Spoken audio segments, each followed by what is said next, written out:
turned out nice. It is a little bit uneven.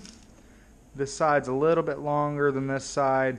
But once I weld that in and blend it, you're not going to be able to see that. So I'm not too worried about that.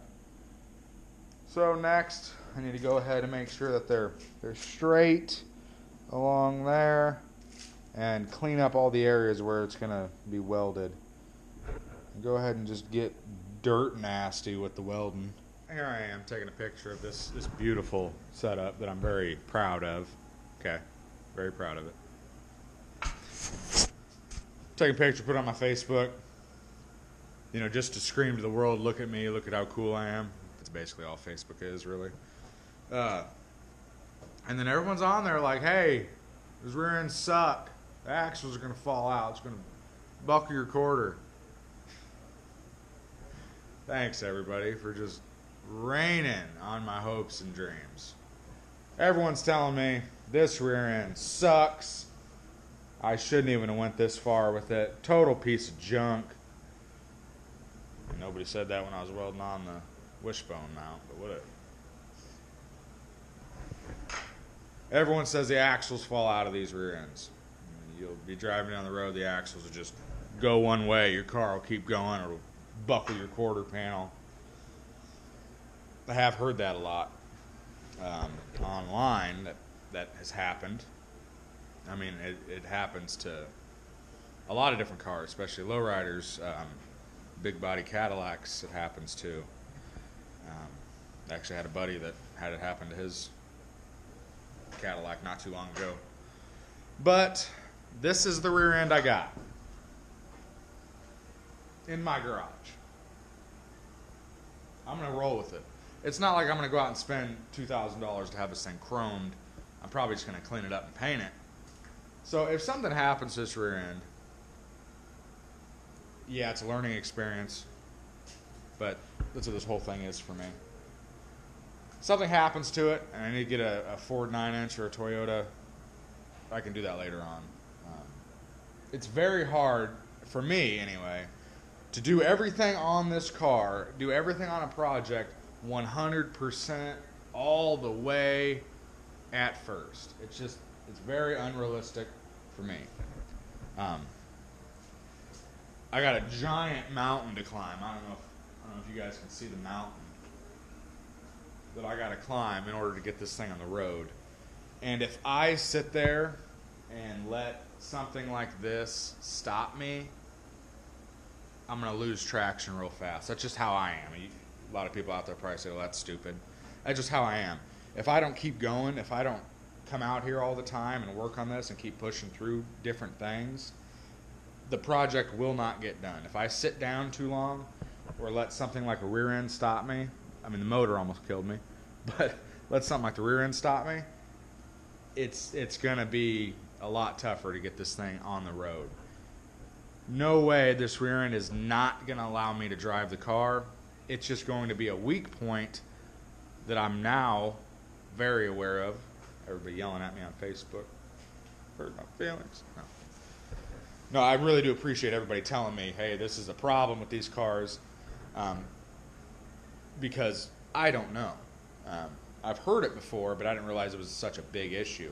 So what I'm going to do is I'm going to rebuild the rear end. I'm going to put new axles. I have to take it out all apart anyway. It's leaking oil pretty good. Take the axles out, rebuild them, put new bearings in it, and then tack weld the bearings in the axle housing. So hopefully those won't slide out. And hopefully that will get me on the road cruising around. It's just going to be something I'm going to need to check on as I'm, banging a 6-foot-tall 3-wheel all the time, you know what I'm saying? My axle pop out. You guys give me nightmares, you know what I'm saying? You guys. It's scaring me. But it's something I'm going to have to keep an eye on. I'm going to have to keep checking it. I'm going to have to jack the car up, inspect the rear end. It's not something you're just going to be able to jump in, turn the key, fire up, go to cruise down the road, banging your 6-foot-tall 3-wheel all the time. It's something you're going to have to keep an eye on. So, I'm going to roll with it, even though it's a cheap way out, hillbilly way out. I'm going to roll with it. Hopefully it works out. Let's weld this thing in.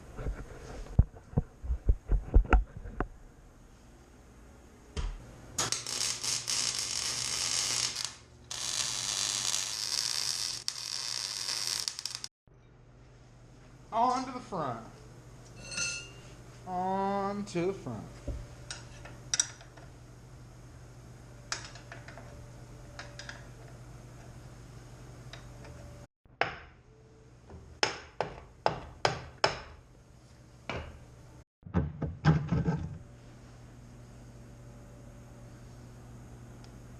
That's seen some better days.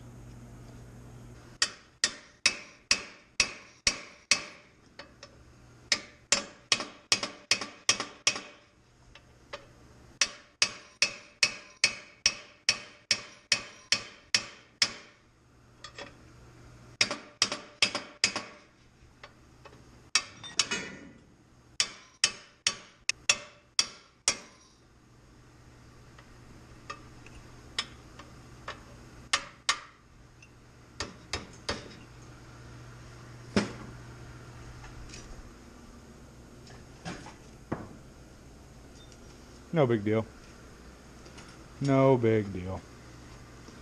Believe it or not, it's the first time I've ever done something like that. Oh! You see the reinforcement there, right? Yeah, I didn't film that, as you could probably tell. I was very nervous, scared, thought I really messed it up. I mean, I probably did. I mean, it probably is screwed up for life. I'm sure I did this wrong. Also, what I did was I cut it in half. I didn't want to cut it at the ears. I've seen people cut it at the ears. Just from what I was measuring, because I wanted to extend this 1.5 inches, moving this 1.5 inches back would leave a serious gap right here. And yeah, you could put in a piece of steel and this whole thing is going to be plated and everything. It might not be an issue. It just seemed like, to me, it would have been more of an issue 1.5 inch extension back here versus cutting it in the middle and putting in a tube. So that's what I did. 1.5 inch outer diameter tube. And yeah, just cut that sucker right down the middle. Now, one thing I was not prepared for, I didn't think about, is when you stretch something that's that shape, 1.5 inches apart, all the angles are goofy. So, I mean, you can see how it doesn't really line up anymore.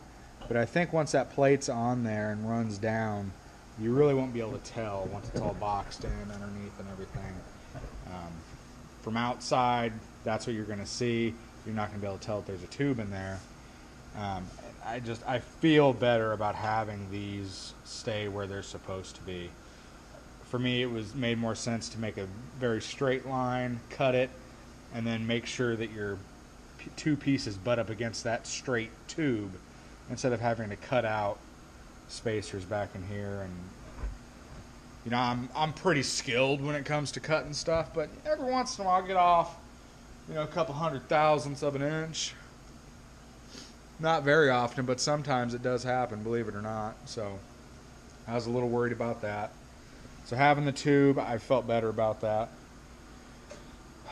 Got the plate up here, going to weld it across the back here. I'll probably actually cut part of this lip off before I go fully welding it.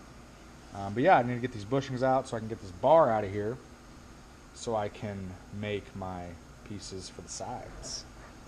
It's actually not too bad to get those bushings out, at least this one wasn't. I mean, I got a little crazy carried away right there, but just take a chisel and you just start digging it in right in there and knocking it out. I sprayed a little WD-40 on it and it came out pretty well, so I'm gonna do the next one. That was actually pretty easy. I was kind of nervous about that part, but really simple. Once you got one side out, the bar has enough room to slide out of there, so I didn't take a whole lot of doing there. Probably should have remembered which way this bar goes. Whatever, we'll figure it out. We got a lot of figuring to do. Oh, I need a maid around here. So yeah, that wasn't too bad to do. All right. Now, some more magic tricks of turning paper into metal. Let's do it. It's a lot easier when your hands are dirty, because you can get a pretty rough idea of your shape.